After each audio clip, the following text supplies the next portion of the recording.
नागपुरात online cement खरेदीच्या नावाखाली तब्बल 2,30,000 रुपयांची फसवणूक झाल्याचा धक्कादायक प्रकार समोर आला आहे। गुगलवर सिमेंट पुरवठादाराचा शोध घेतल्यानंतर एका व्यक्तीने स्वतःला सिमेंट कंपनीचा प्रतिनिधी असल्याचे सांगत ऑर्डर घेतली आणि पैसे स्वीकारल्यानंतर संपर्क तोडला। या प्रकरणी राणा प्रतापनगर पोलिसांनी गुन्हा दाखल करत तपास सुरू केला। नागपूरच्या राणा प्रतापनगर पोलीस ठाण्याच्या हद्दीत राहणारे अजिंक्य अजय जोशी यांच्या कुटुंबासोबत ऑनलाईन फसवणुकीची घटना घडली। बांधकामासाठी सिमेंट खरेदी करण्याच्या उद्देशाने अजय जोशी यांनी गुगल प्लॅटफॉर्मवर सिमेंट पुरवठादाराचा शोध घेतला।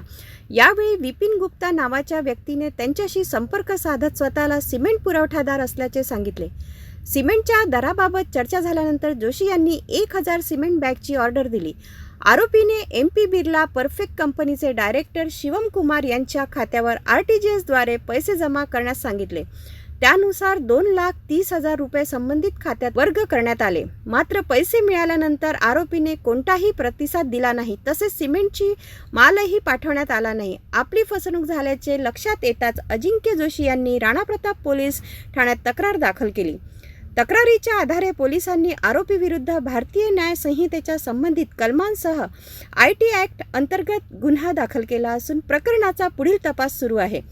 ऑनलाईन व्यवहार करताना नागरिकांनी अधिकृत विक्रेते आणि कागदपत्रांची खातरजमा करूनच आर्थिक व्यवहार करावेत, असे आवाहन पोलिसांकडून करण्यात आले आहे। गोष्टी राणा प्रतापनगर हद्दीत अजिंक्य अजय जोशी म्हणून राहतात। त्यांचे वडील अजय जोशी यांची गुप्तीपुरी येथे बॅटरीची एक कंपनी आहे।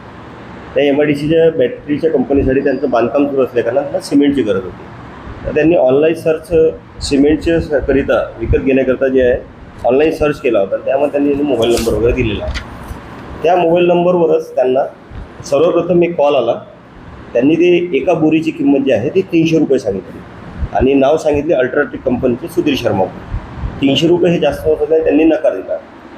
त्यानंतर पुन्हा एक विपिन गुप्ता म्हणून आहे, त्यांनी एक वेगळ्या क्रमांकावरून कॉल करून ते MP बिर्ला परफेक्ट कंपनीचं असल्याचे सांगून 230 म्हणजे स्वस्त दरात सिमेंट बोरी पुरवण्याचे त्यांनी सांगितले।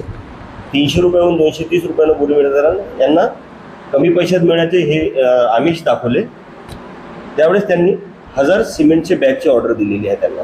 त्याचा 2,30,000 रुपयाची बिल पावतीसुद्धा व्हॉट्सअपवर त्यांनी समोरच्याने पाठवली आणि फिर्यादीचे जे वडील आहे त्यांनी 2,30,000 रुपये हे खात्यावरून UTR केलेले होते।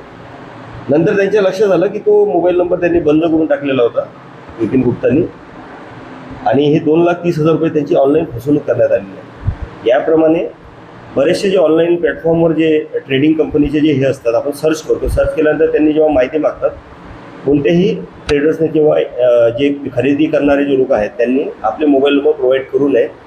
सर्वप्रथम शहानिशा करावी, त्यानंतर पैसे वळते करायला। गुगलवरील जाहिराती आणि ऑनलाईन व्यवहारामुळे नागरिकांना सहज फसवणुकीचे जाळे टाकले जात असल्याचे या घटनेतून पुन्हा एकदा समोर आले आहे। त्यामुळे कोणतीही मोठी रक्कम भरण्यापूर्वी संबंधित कंपनीची आणि विक्रेत्याची संपूर्ण पडताळणी करणे अत्यंत आवश्यक ठरत आहे।